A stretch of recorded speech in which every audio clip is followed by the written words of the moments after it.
On this episode of Travelogue, we're going to take you on an adventure as perilous as it is fun. We're going to be retracing the fabled Tea and Horse Trail. We'll be heading to the legendary Shangri-La and its iconic Songzhanlin Temple, followed by learning how to make a cup of buttermilk tea in the house of a Tibetan family. There'll be some horse riding, wine tasting, and plenty of other stuff as well. So enjoy!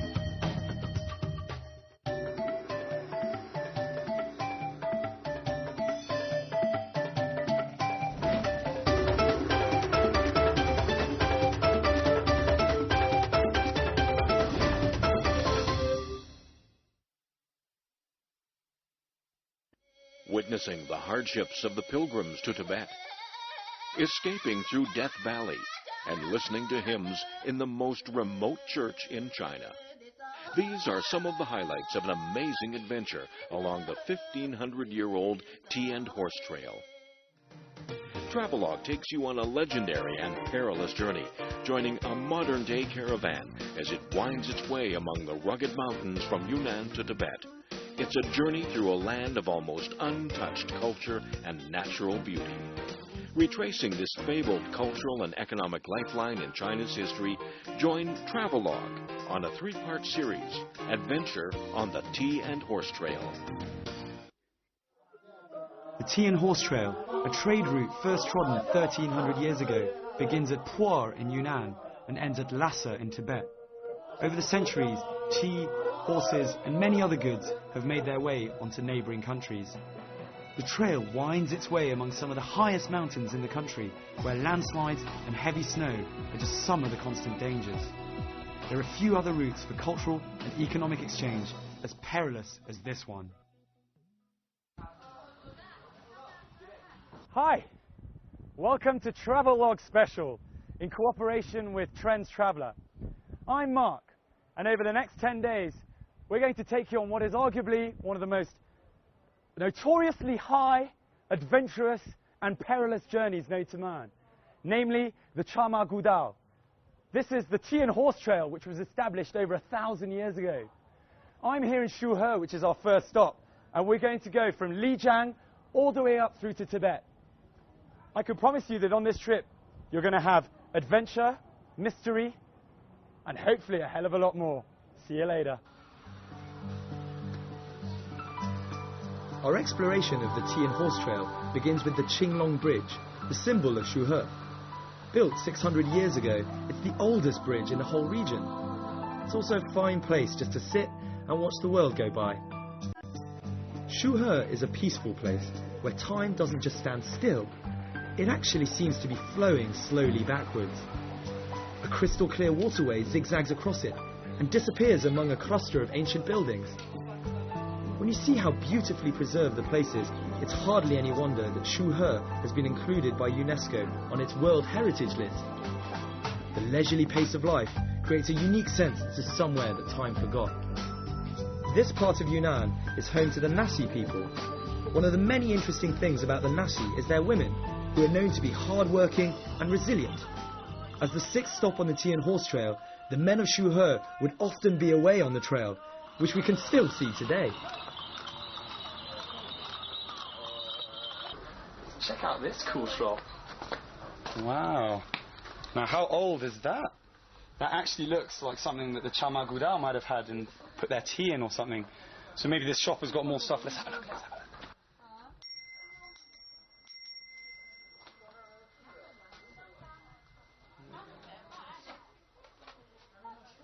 What do you reckon this was? It's probably really dark at night, so they'd be looking around. This would have come in useful. This would be one of the things I would have taken. Good choice. A title you hear mentioned a lot here is Ma Guotou, the head of a caravan. He has to be both strong in character and in body if he's to manage a caravan along this long and arduous journey. Often, he'd use his own horses to carry the merchant's goods. Throughout the history of the Tea and Horse Trail, the Nasi people produce more than their fair share of Ma Guotou. So if we're going to meet some of these legendary figures, Shuhe is obviously a place to look.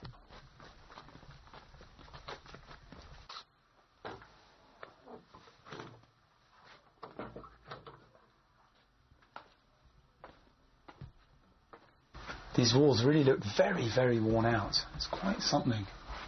Can't believe there's not really much space for the horses here. Oh, bit of a new door there. Bit of a new door. So they've had a bit of renovation, haven't they?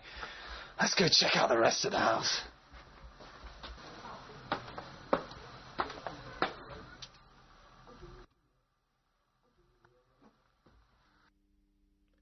It was quite surreal waking up in the beautiful surroundings of this peaceful, ancient town. It felt more like being in an alpine village during the summer. People were slowly going about their daily business in much the same way as they have for hundreds of years. I've managed to get some information about a Maguoto, and so we're off to see if we can meet him. Grandpa Jiang, now 83 years old, is still working. Although these days he's running his own business making caravan accessories like this genuine mobile phone holder. He was 12 when he set out on his first journey along the Tea and Horse Trail. Nowadays, people come from all over the world just to listen to him and to buy some of his goods as souvenirs. But I'm more interested in his first-hand experience that he recalls as though they happened only yesterday. 小雪们就半夜走，天亮走，连夜都走了，那我苦得很，路窄得很啊，碰着我儿子了，牲口多走摔在那个南昌桥头去了。有一个我们的伯打老熊说，打着一个老熊，没有个拿那个老熊，谁不都冲了嘛死球了嘛？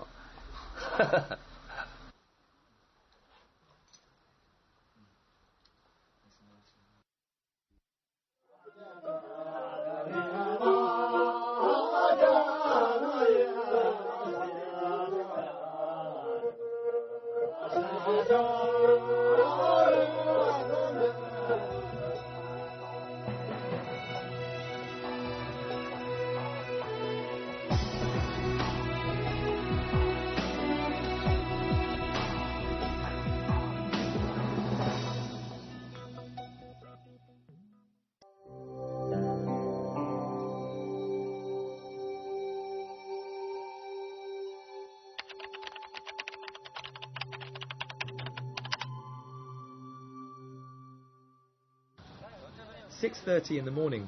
This is our first day, and there's a high level of excitement to match the high altitude. The people from Trends Traveller are checking every last detail. The food, the cars, the oxygen. That's no surprise with a convoy of 21 cars and 83 people to look after. For most of us, this is the trip of a lifetime, whether we come for the culture, the scenery, or even romance.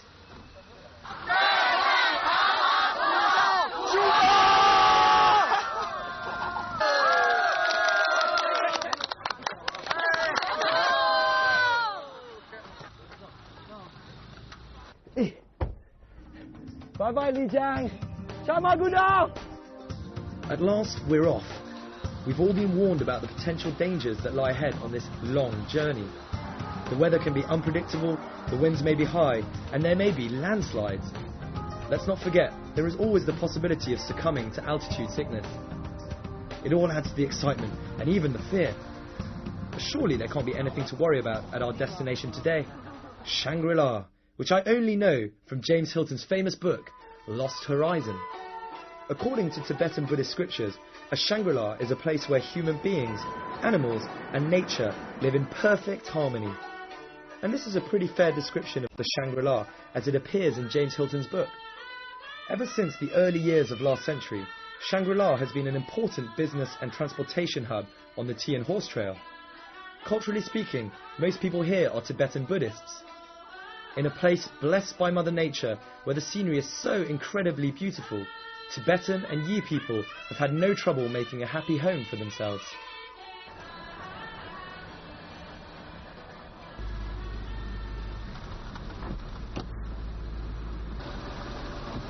Well, I'll tell you what, 2 minutes ago, I had my sunglasses on. Well, probably about five minutes ago, I had my sunglasses on. And it's now raining like hell, really raining hard. They say that the weather in the mountains is much like a monkey's face, ever changing. For the last few hours, we've had sun and rain and sun, as if the weather can't quite make up its mind. But then something happens that really brightens up my day. We chance upon a group of Tibetan girls singing and dancing at the roadside. The old maxim rings true. If a Tibetan can talk, they can sing. And if they can walk, they can dance. How they're not tired is absolutely beyond me.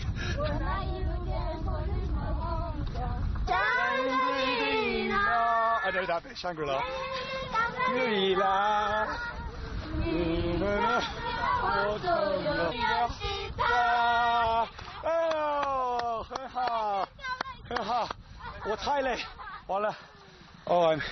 That was really the most tiring thing I've done in about probably 26 years. And none of them, they don't even look tired.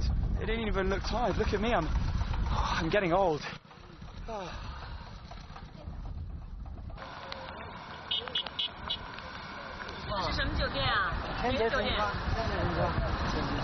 No sooner do we arrive in Shangri-La town than we're whisked off to the renowned Songzhan Temple, a magnificent lamasery carved into the hillside and the largest Tibetan Buddhist temple in Yunnan. This is going to be my very first glimpse of Tibetan Buddhist culture. I find myself being lured up the stairs by the melodic sound of a beautiful voice. So I've made it to the top here at the Songzhan Temple, also known as the Small Patala Palace, which is extremely important in Tibetan Buddhist religion. And apparently they've got jewellery that's been collected over hundreds and hundreds of years. Built in the 17th century, the Songzhan Temple is a treasure trove of cultural relics, including 8 gilded Sakyamuni statues over 200 years old, and a collection of Tanga scroll paintings in golden ink. This temple is home to more than 700 Buddhist monks. Buddhism became a major presence in Tibet towards the end of the 8th century. To Tibetans, Buddhism is more than just a religion. It's a philosophy emphasizing compassion and self-sacrifice. Children as young as 5 are sent here to become monks. This place is pretty empty right now because we're here in late afternoon. But if we came here at 8 o'clock in the morning, we'd find over 100 monks congregated, talking, debating, and exchanging ideas about Buddhism.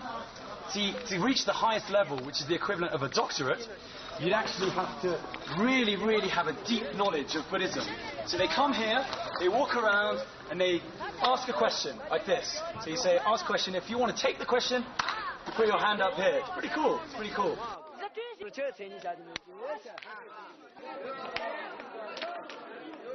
Ooh, this looks like somewhere that... here we go. All money buy me home. Tibetan saying to bring me peace and good luck. And so I'm going to put a bit of money in here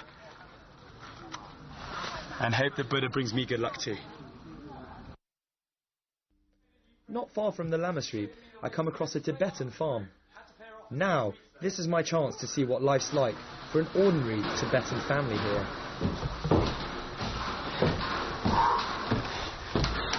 Time for some butter tea.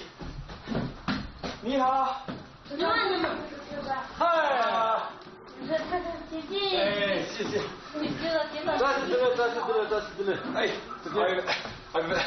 你好，你好，你好。来，在那边坐吗？在这边。I've very kindly been invited into a Tibetan house. We're still in Shangri-La, but I was feeling a bit cold outside, so saw the fire coming out of the top. Thought, come in here and try the famous buttered tea milk. Buttered milk tea even. Sorry now. 我说什么？酥油茶。酥油茶。酥油茶。怎么说？酥油茶。酥油茶。酥油茶。Give it a go. Oh, that's warm, and probably something you should come and try yourself. It's got a very specific flavour. 谢谢。没有吗？加西德勒。哎呀。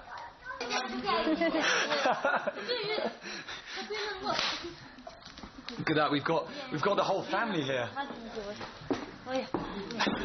They're all going to teach me how to do this. 1400 or so years ago, Tibetans got into the habit of drinking black pu'er tea. It quickly caught on, because they found it helped digest the meat and milk that constituted what was a pretty heavy diet. They often mixed the fermented pu'er tea leaves with yak butter, creating a salty, rich liquid. So now we know one reason for the popularity of the tea and horse trail: the Tibetans' thirst for tea. The father tells me he drinks on average 6 or 7 cups a day. It takes, as you can see, a lot of effort just to make that little cup of tea over there, so I'm going to probably have to drink a bit more, which is fine because I made it myself.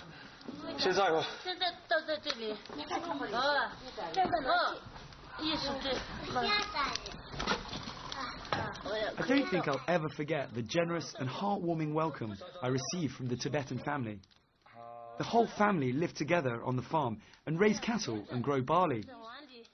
I discovered later, though, that the father himself worked on the tea and horse trail years ago. In fact, most of the older men in these parts have earned a living in one way or another from the trade route. I'm delighted to have had an actual taste of Tibetan culture.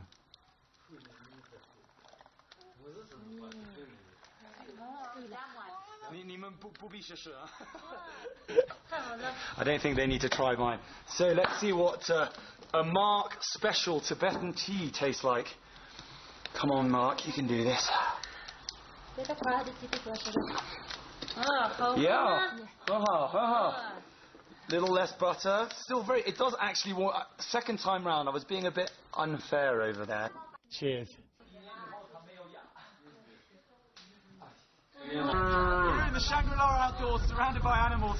I really don't feel like I'm in China. I feel like maybe this is Germany or Switzerland or something.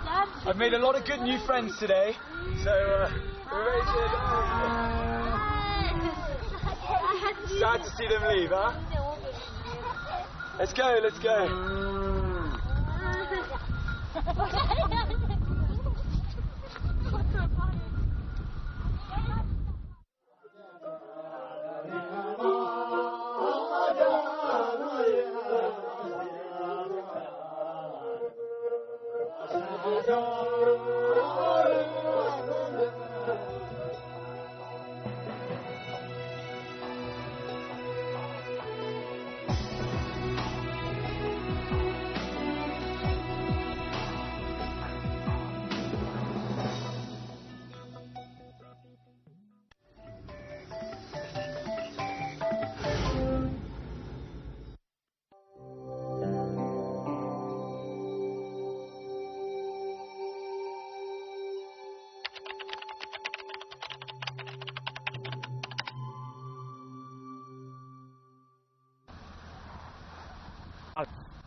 It's our second day on the road of this wonderful Chamaguda adventure.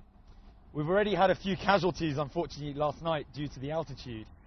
4 people apparently have been starting to feel slightly ill. And in these circumstances, we need to slow them up straight away and they need to rest. But we've headed on, had a good bit of breakfast all morning, and now winding through the hills in what seems to be actually, we're about over 3,500 meters high. And feels like we're heading up towards the clouds. Today, our first stop is the Napa High Nature Reserve, the largest area of grassland in the region. It's also where the rare black-necked cranes, of which only 6,000 remain in the world, come to winter. Apparently, in the past, other visitors have been here too, as the Magwotos used to bring their horses here to feed and rest. Time to get on a horse.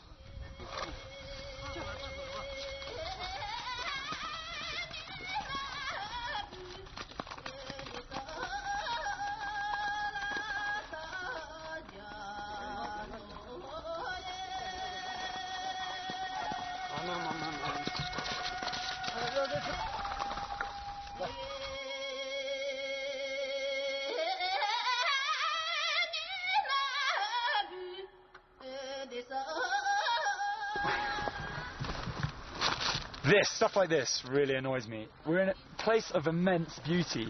I mean, immense beauty. And it's not like they get people around here coming to clean up every week. So we really should be careful about throwing stuff. But that said, have a look at where we are. Just look at this. It is absolutely breathtaking. And not just because we're at 4,250 meters, because obviously that does take away the breath as well, but just the sheer beauty of it. I just spent the last 30 minutes just taking pictures and using my video camera. It's amazing. I guess we all have our own idea of what paradise is like, but I'm sure few people would disagree that there's something quite enchanting about the tranquility and untouched beauty here.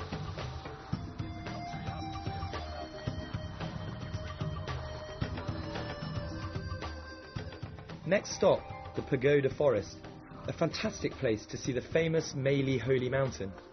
And I can also burn some juniper incense, which Tibetans believe bring luck and prosperity.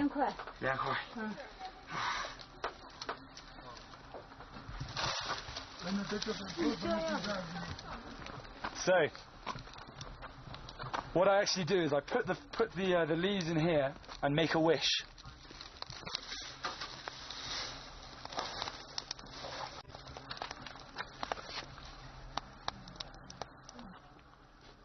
I prayed for a safe journey.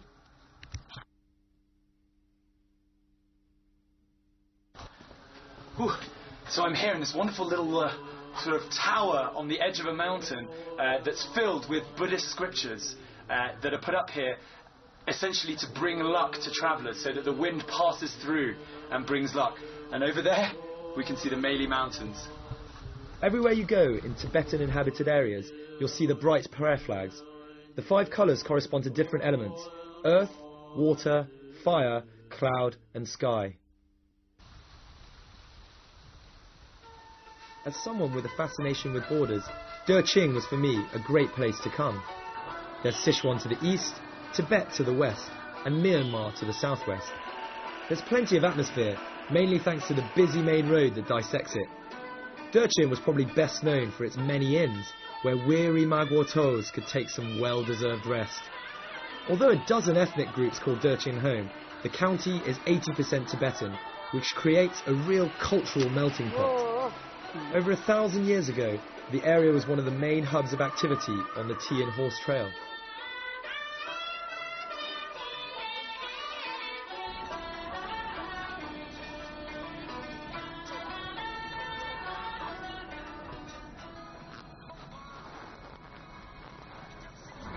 See that? Have you got as good a view as I have? The Mingyong Glacier is probably one of the most beautiful and awe-inspiring sights I've ever seen. At first, it looks like a river on the side of a mountain. It runs from a height of 5,500 metres above sea level, all the way down to 2,700 metres. That's only 800 metres above the Lansing River. It's one of the lowest altitude and lowest longitude glaciers in the world. Sadly though, this zigzagging ice dragon is now retreating 50 metres a year. At the foot of the Mingyong Glacier, I find myself in the south of France. If you've read Lost Horizon, you'll know that the monks ate berries to maintain their health and stay young. The French missionaries who came here 100 years or so ago appear to have had a similar idea as they planted grapes from which they naturally made wine. The vines were brought all the way from France to this region, where almost every family started making its own wine.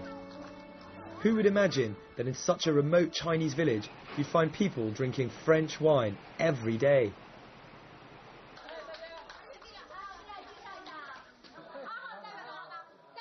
There are 5 major activities planned for the whole group during our Tea and Horse Trail adventure. So now, it's game time! Okay, we're playing a quick game now. What we've got is five different glasses with wine and non-wines inside, okay? 3 of them have been grown locally. Only 1 of them is over a year old. We have to find which one that is. Let's go and have a look.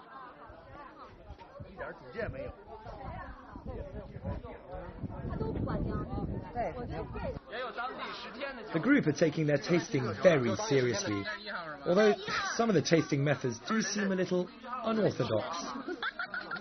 And the more they drink, the more confused they become.